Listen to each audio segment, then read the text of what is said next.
Assalamualaikum warahmatullahi wabarakatuh. Selamat siang teman-teman semua ya.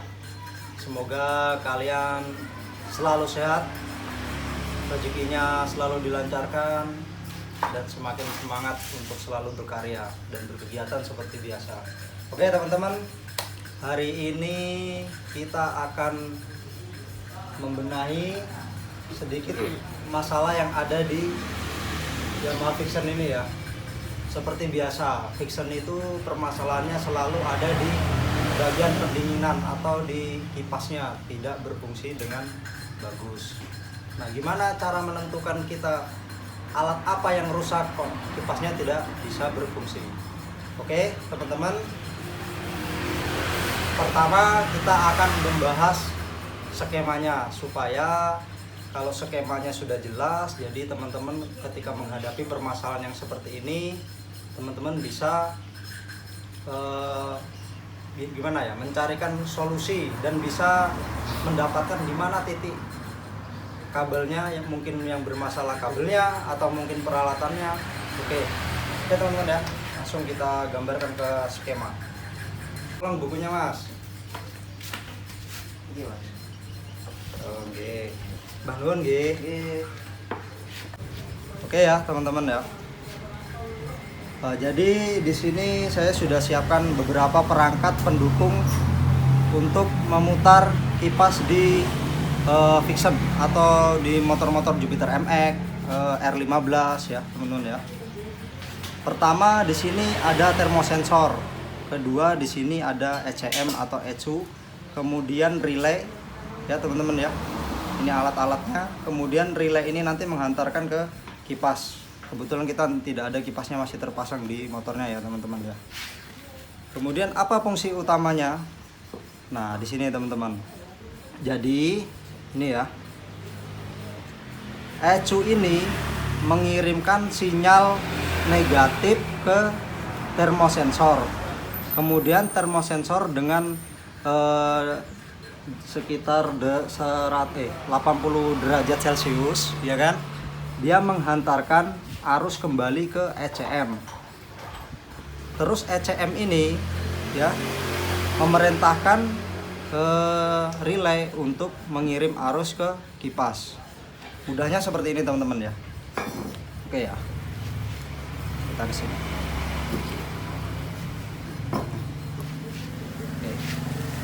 Jadi termosensor ini saya gambarkan termosensornya ya. Ini yang dimaksud termosensor ini atau termostat, apalah teman-teman nyebutnya ya. Bahasanya macam-macam. Yang ini ECM ada di sini atau ECU. Relay ini sudah saya gambarkan, kipasnya masih terpasang di motor ya. Anggap aja ini kipas. Oke teman-teman ya. Pertama, ECU ini mengirim sinyal ke termosensor dengan arus negatif.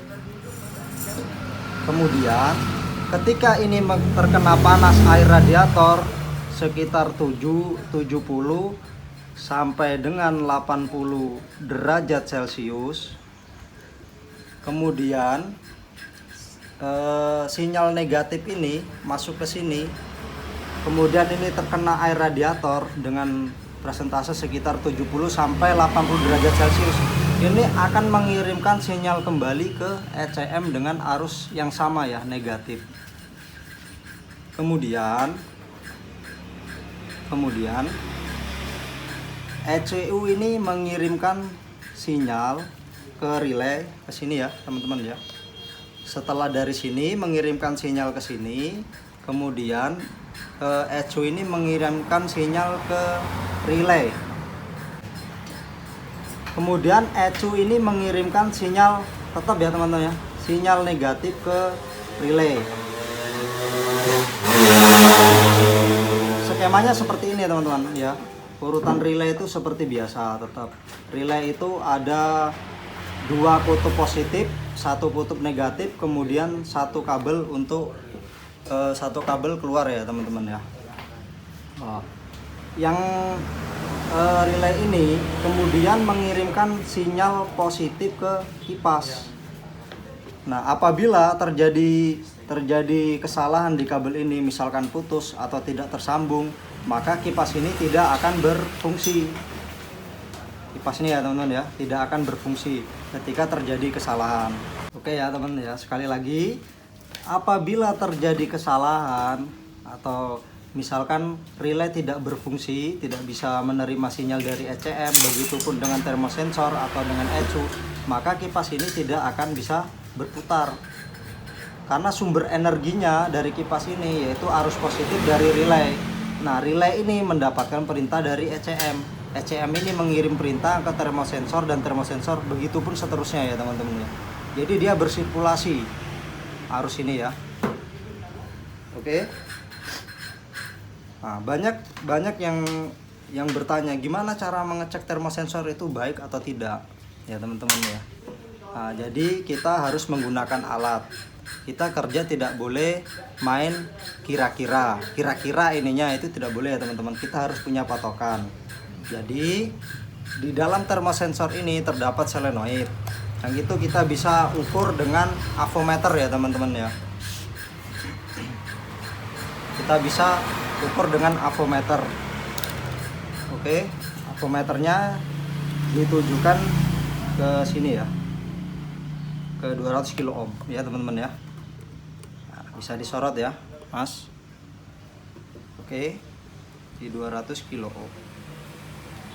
Oke,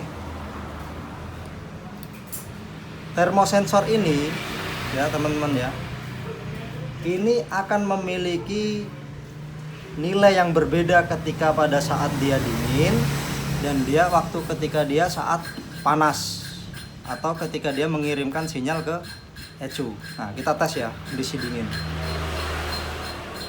Ini biasanya kalau kondisi dingin itu sekitar 1600 sekian ohm ya teman-teman ya. Nah, kita bisa cek di sini ya.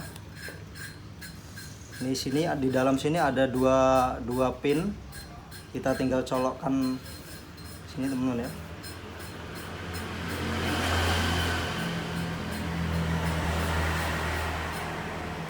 Nah, itu kondisinya dingin ya teman-teman ya.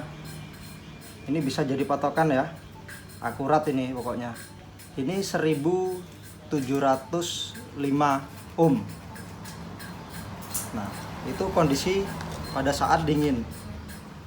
Kemudian pada saat kondisi panas, termosensor ini bisa mengirim sinyal sekitar 350 ohm.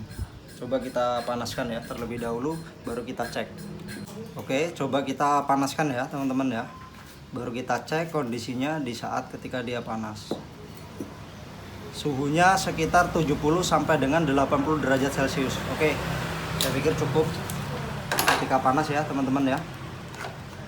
Termosensor ini kita cek. Ini sekitar mengirim sinyal sekitar 350 ohm.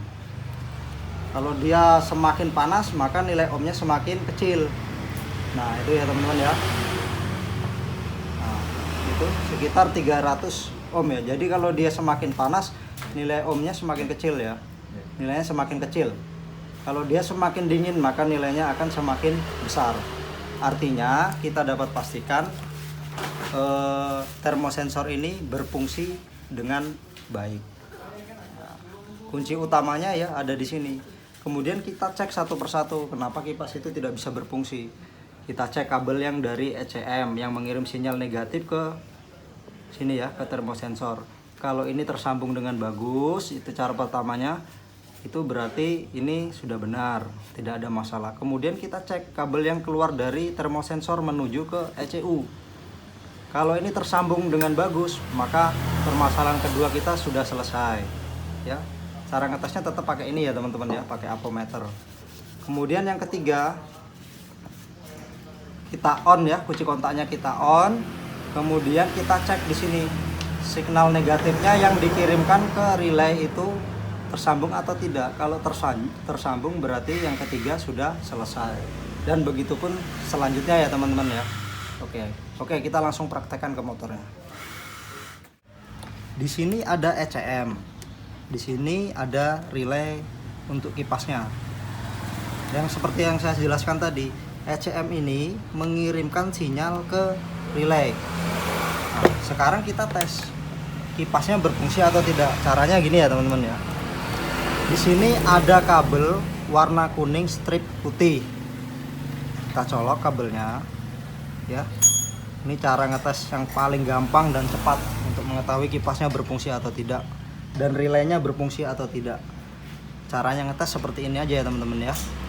Ketika ini berbunyi cetek terus kipasnya berfungsi, berarti kita dapat pastikan kipas dan relaynya berfungsi dengan bagus. Seperti ini ya teman-teman ya. Ini kita taruh di kabel warna kuning strip putih, kemudian kita tempel ke arus negatif aki ya. Nah, itu kipasnya berfungsi dengan bagus ya. Coba Mas disorot kipasnya Mas. Ini di kutub negatif ya, negatif aki. Nah, itu kipasnya berfungsi. Nah ini ya teman-teman ya. Jadi kipasnya berfungsi. Sekali lagi kita dapat pastikan berarti relay dan kipasnya tidak ada masalah di motor ini. Oke. Selanjutnya kita cek kabel yang dari ECM menuju termosensor ya teman-teman ya. Cara ngeceknya gini teman-teman. Kita on dulu kunci kontak ya. Pastikan motor kondisi kunci kontak itu posisi on ya. Nah, seperti ini. Kemudian kita colok kabel hitam strip biru.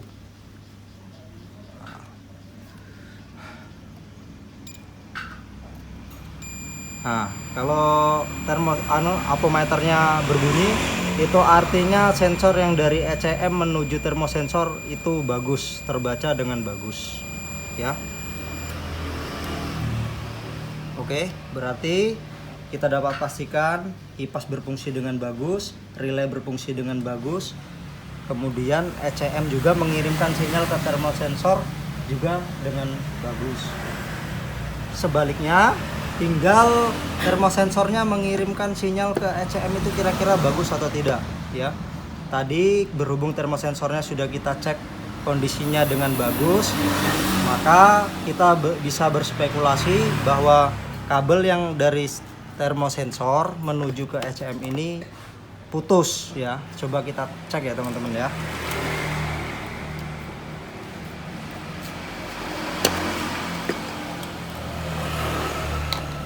Ini kita sudah sediakan jarum pentul.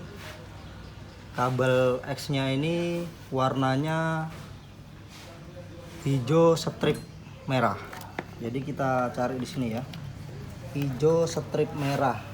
Nah, ini paling ujung di tengah. 1, 2, 3 yang di tengah ya. Oke.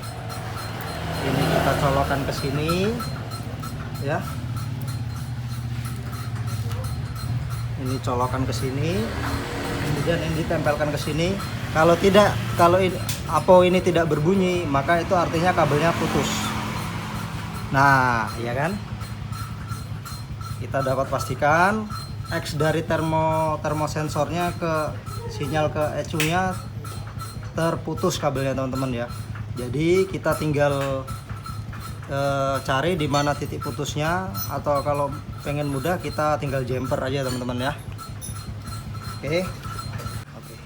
Untuk mempersingkat waktu ya teman-teman ya, kebetulan kabelnya sudah kita jumper, kemudian kita cek kembali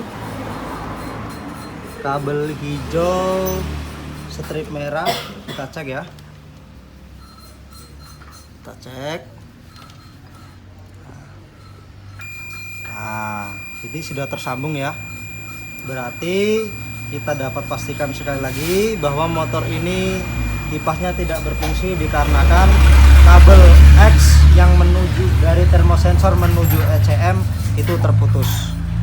Nah, oke, kita buktikan langsung ya teman-teman ya. Kalau ini sudah pastikan kita sudah normal. Oke. Ya teman-teman ya. Ini termosensor adalah sinyal terpenting untuk mengirimkan arus negatif ke relay ya teman-teman ya. Kalau tanpa adanya ini, maka kipas tidak akan berfungsi. Caranya tes sangat gampang ya teman-teman ya. Ini kita tancap, kemudian kita panasi ya, ini bagian sini ya teman-teman, untuk memastikan termosensor ini berfungsi dengan baik.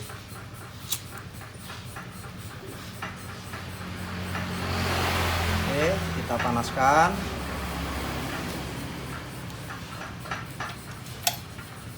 Oke ya teman-teman, sebelum dipanaskan kondisi kunci kontak harus posisi on ya. Oke, kita panaskan.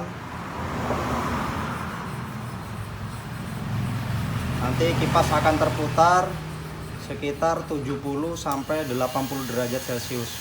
Oke, kipas sudah berputar ya. Berarti permasalahan motor ini sudah teratasi ya, teman-teman ya, sudah teratasi ya. Nah, sekali lagi kita tes di suhu sekitar 70 sampai 80 derajat Celcius. Nah ya, kipasnya sudah berfungsi ya. Oke, jadi selesai ya motor Vixennya. Nanti kita tinggal pasang ke tangkinya dan lain-lain. Insya Allah penyakit motor ini sudah beres ya teman-teman ya. Maka oleh karena itu kita tetap harus punya patokan. Paling tidak kalau kita bengkel kita sederhana, paling tidak punya alat avometer lah, supaya kerja kita sangat mudah ya teman-teman ya. Punya data ya, bisa mengetahui bagian apa yang tidak berfungsi dengan menggunakan avometer. Oke teman-teman ya, saya kira cukup. Mudah-mudahan apa yang kami bagikan bisa menjadi acuan. Nilai-nilai yang kami terapkan di avometer tadi bisa jadi patokan untuk teman-teman memperbaiki motornya ya teman-teman ya. Misalkan yang terjadi di motor Vixen ini, sekian patokannya, sekian patokannya. Jadi kita punya acuan berapa nilai pasnya dari sekian alat ini, sekian alat itu. Kita punya avometer, kita bisa mendeteksi di mana titik putusnya. Itu semuanya tetap dibutuhkan kejelian kita dalam menganalisa kerusakan pada motor kita ya teman-teman ya. Dan ingat, permasalahan yang kita tangani ini kadang penyakitnya sama tapi cara penanganannya berbeda. Jadi setiap motor punya masalah atau punya problem yang berbeda-beda, walaupun awalnya tetap di kipas. Jadi permasalahan kipas tidak berfungsi itu bisa dikarenakan beberapa faktor. Intinya tadi sudah saya jelaskan dari awal sampai akhir gimana cara kerjanya ya teman-teman ya. Oke, mungkin sekian dari kami ya. Jangan lupa like, share, komen, dan subscribe ya teman-teman. Sekiranya ke channel kita ini sangat dibutuhkan, teman-teman jangan lupa nyalakan lonceng notifikasinya agar tidak ketinggalan info-info sekitar otomotif dari kami ya. Oke teman-teman, mudah-mudahan yang kami sampaikan ini, yang kami sajikan ini bisa bermanfaat untuk kita semua, bisa jadi bahan acuan untuk kita semua. Oke, terima kasih. Assalamualaikum warahmatullahi wabarakatuh.